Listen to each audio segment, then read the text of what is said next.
নমস্কাৰ সকলোকে আজি আকৌ আপোনালোকৰ মাজলৈ এটা শৰ্ট ভিডিঅ' লৈ আহিছোঁ। আশা কৰোঁ আপোনালোকে ভিডিঅ'টো চাই। যোৱা 21 জানুৱাৰীৰ পৰা 27 জানুৱাৰীলৈ টেঙাখাটত অনুষ্ঠিত হৈ যোৱা পাই মহোৎসৱৰ কিছু দৃশ্যাৱলী আপোনালোকৰ মাজলৈ লৈ আহিছোঁ। দোকান পোহাৰবোৰ চাওকচোন, মানুহে ঘেৰা কৰি লৈছে। কিয় জানেনে? তাত মানুহে নিজৰ পচন্দৰ মতে কাপোৰ কিনিব পাৰে। এইফালে আকৌ যাৰ যি ইচ্ছা তাকে খাব পাৰিছে। এয়া আকৌ মূল মঞ্চ, তাত কিবা প্ৰগ্ৰেম চলি আছে।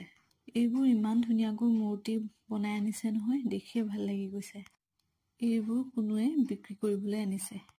তাতে আকৌ কোনোৱে টাই সাজপাৰ পৰিধান কৰি আছে, দেখিয়ে ভাল লাগিছে।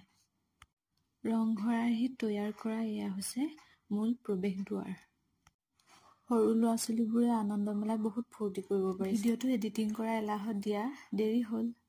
আজিলৈ ইমানেই, ধন্যবাদ।